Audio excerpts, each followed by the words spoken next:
We want to introduce you now to a man who made that same descent, but came out of it. Christian Picciolini was a self-described neo-Nazi skinhead from the age of 14 to 21. He says Dylan Roof's attitudes and beliefs were similar to his own. Christian Picciolini now has dedicated his life to combating hate through peaceful means. He is also now the author of Romantic Violence, Memoirs of an American Skinhead. He joins us from Chicago. Mr. Picciolini, thanks for speaking with us. At the age of 14, I understand you identified as a white supremacist. How were you radicalized? You know, Brad, I was a pretty lonely kid up until the age of 14. I was marginalized. I was bullied. And when a charismatic older individual approached me and promised me that would stop, I started to listen very, very closely to what he had to say. And while I wasn't about politics initially, it was about music and the fashion of the skinhead scene. In 1987, it became very quickly about the ideology. Those are pictures that we're showing viewers from your book. Interesting, it was after you became a father and the owner of a record store that your thoughts began to turn away from your previously virulent way of thinking. Describe how those influences helped you pull out of your way of thinking.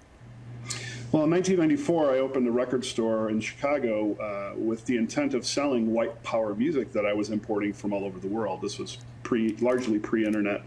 So people were coming in from all over the country, all over the United States and even Canada to purchase this music that I was selling. And because my parents were good entrepreneurs and I wanted to be like them, I said that I was going to bite my tongue when people came in that I had alienated from my circle. So any minorities like blacks or Jewish people or gay people, I would serve them, but I would bite my tongue. Well, unwittingly, what happened was, while I was selling this white power music, I started to bond and become very close friends with some of the people who I had been prejudiced against in the past. And they showed me empathy and compassion, and it broke down, and there was no room left for the hate that I was feeling. When my child was born, the innocence that my child had and the love that it filled me with pushed out the hate completely, and I began to question very seriously my ideology at that point. I want to turn to the events in South Carolina. What insight do you believe your own experience as a former white supremacist gives you to this case involving Dylan Roof? Well, you know, it certainly is a senseless tragedy, and my heart goes out to the people of South Carolina. You know, unfortunately, I think that there are other Dylan Roofs out there. There are thousands likely who've been indoctrinated into this ideology and have the potential for the same kind of violence. And, you know, I think what we'll find out, I have a theory that he was recruited by somebody else, that he wasn't self-recruited.